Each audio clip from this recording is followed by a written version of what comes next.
Dodger closer Tanner Scott is likely injured for a long time.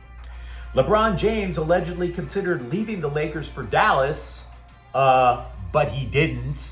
And after 5 years away from football so he can keep producing kids, Philip Rivers remembered to retire from the Chargers. Good morning. I'm James. And this is your daily dose of sports and snark for the greatest sports city in the world, Los Angeles. This is the faithful Angelenos Morning Report. It is July 22nd, 2025. Welcome back to the Sanctum Sanctorum of LA Sports. Man, I'm in a good mood today. We also added a new subscriber to the Angeleno Familia yesterday. Thank you for getting in on the ground floor. We're going to do our best to keep you informed because we got a lot to talk about. So, if you like being in the know about LA sports, clickety-clack the like button. Clickety-clack the subscribe button. There's a notification bell. Hit that. It'll let you know when we drop new content. Sharing is caring. Let people know we exist, and by all means comment. Now, before we go through the news and notes, we have a quick look at the scoreboard. Dodgers 5, Mini Scrotum 2. The Dodgers' magic number is now just 59, but there was some bad news involved, which we'll get to in a moment. Minnesota is staying in town. They are at the Dodgers tonight at 7. And oh, by the way, the Sparks are back in action after the WNBA All-Star break.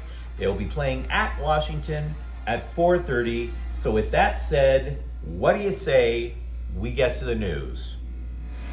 Because now it is time for your daily Dodger injured pitcher update. And this one's a doozy. Dodger closer turned ticking time bomb Tanner Scott was pulled during Monday's game after 22 pitches with an apparent injury. He was seen flexing his arm while he was heading to the dugout, told the scribes he felt a sting in his forearm. There is an MRI scheduled for today. Dave Roberts described Scott as emotionally not well. And I hate to sound like a broken record, but for those of you who haven't watched this show often, here goes. Forearm problems for pitchers often means the problem is not in the forearm, but in the elbow. I'm not a doctor, just bracing you guys for bad news. There is a ligament that leads from the elbow to the hand called the ulnar collateral ligament.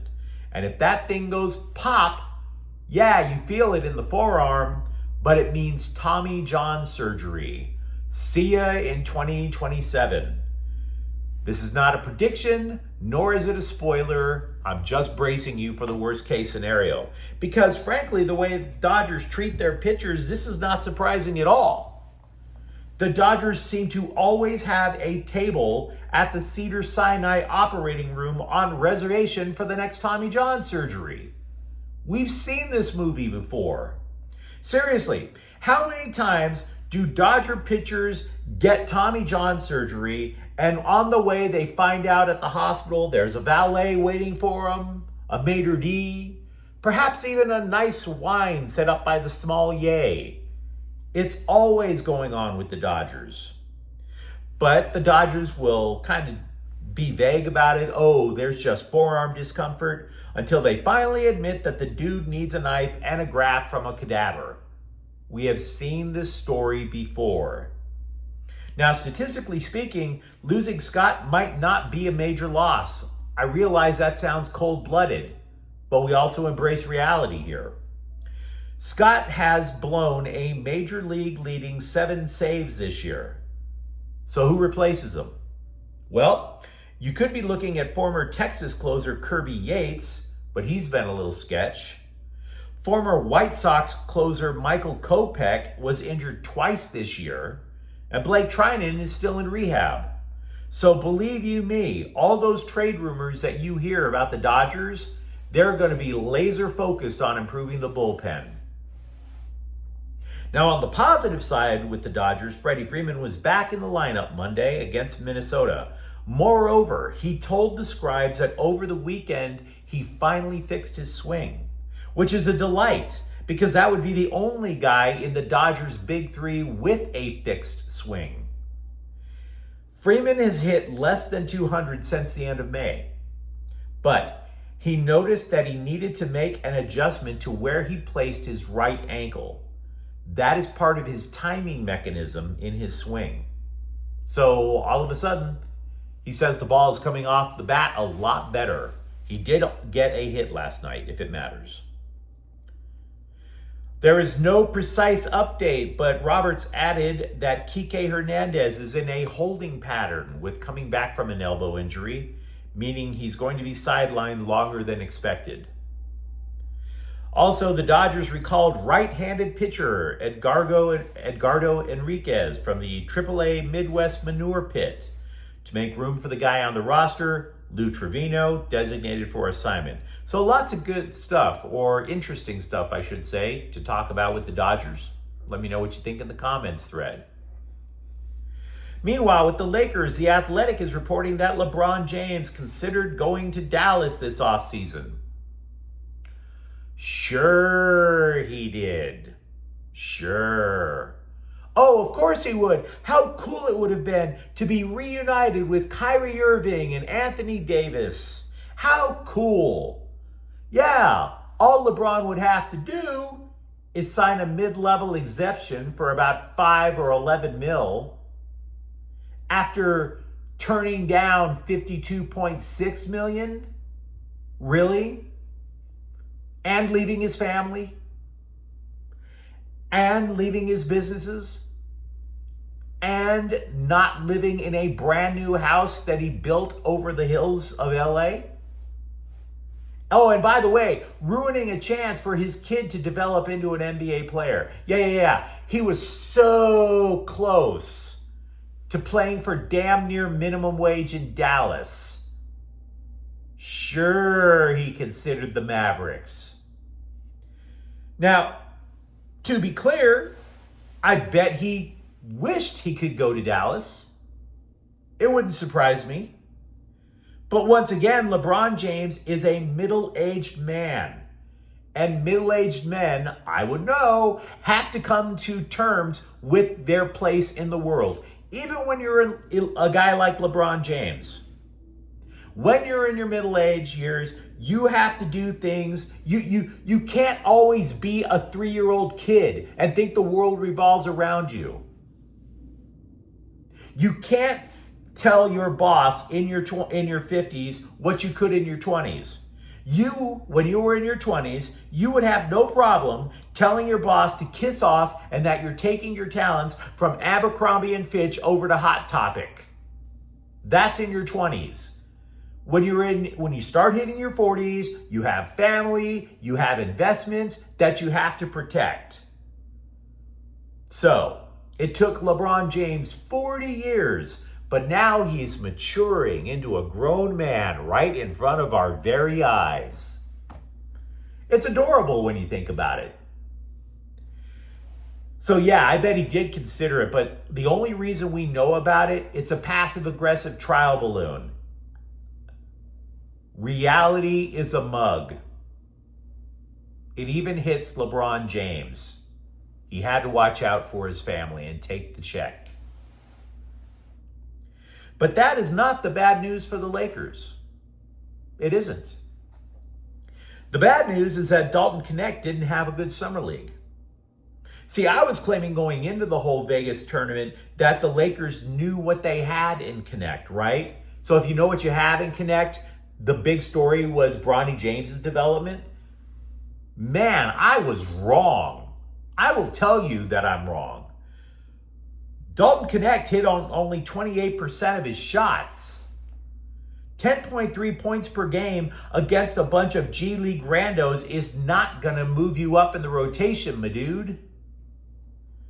I don't know if the Lakers had a good summer league. Take a step back. We're all Laker fans. Look at summer league. Their draft pick, Adu Thero, didn't play. Some of you guys were telling me about Eric Dixon because he was the leading scorer in college basketball last year. Didn't play. Darius Baisley was compelling. He left Vegas in a wheelchair. I've been going through all the summer league reviews, and people are telling me that the best thing for the Lakers in summer league was Lindsey Harding got to be head coach. A woman got to be head coach. Not that women can't coach, but if your bright spot is a DEI hire for Summer League, you had a lousy Summer League. Let's not lie to ourselves. Philip Rivers has stopped making babies long enough to let us know he is retiring as a Charger, even though he hasn't played since 2020. That's not the only time he's been too late in pulling out. Am I right? Am I right? Dude played 16 years for the franchise, which obviously meant a lot of time in Slime Diego, but we'll overlook that for a moment. Rivers has won the second most games in the history of NFL quarterbacks who did not win a Super Bowl. Moreover, he didn't get to a Super Bowl, but he also finished second to Antonio Cromartie as having the most kids in Charger history. Final score, Antonio Cromartie 14, Philip Rivers 10. But I have a question for you, a sincere one. Does Philip Rivers qualify as a truly great quarterback? I'm asking. Yeah, he is sixth all-time in passing yards. But again, didn't even get to a Super Bowl. And to be honest with you, I never thought he would get to a Super Bowl. Here's why.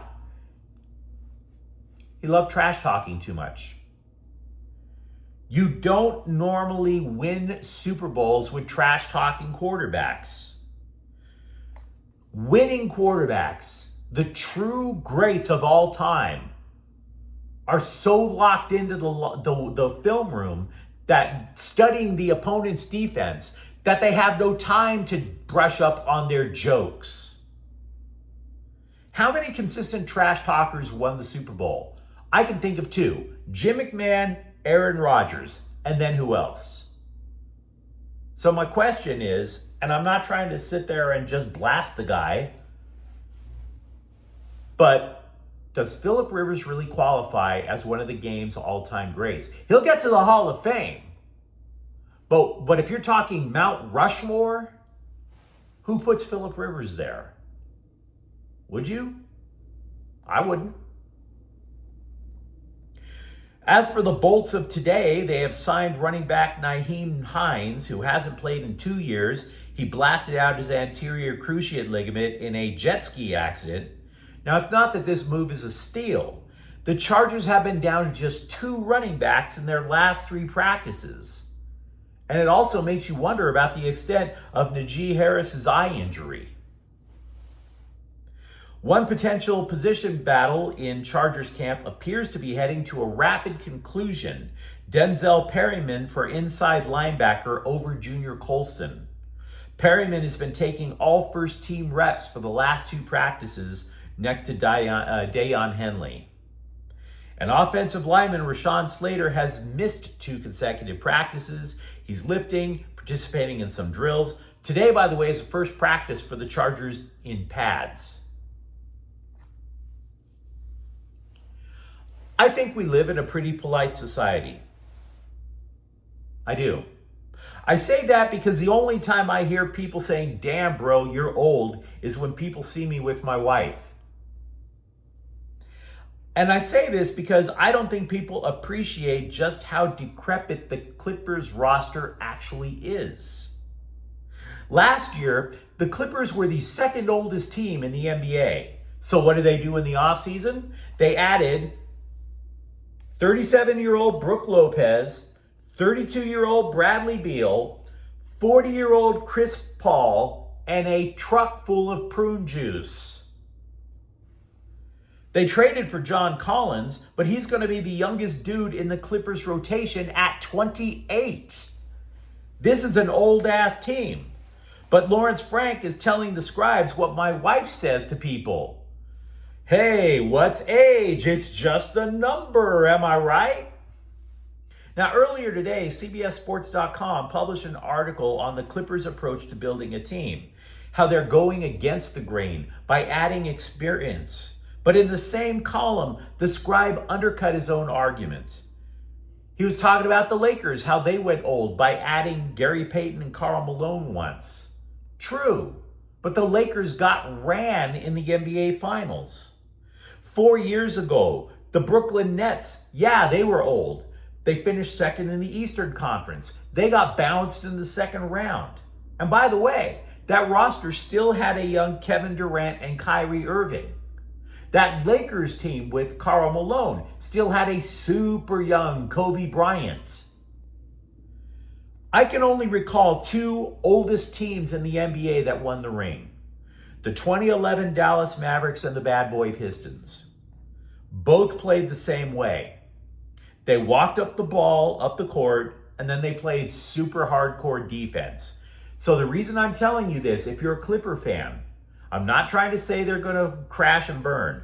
I'm telling you that for this team to work, for them to have a shot, it's all on assistant coach Jeff Van Gundy, who preaches defense and very slow half-court basketball.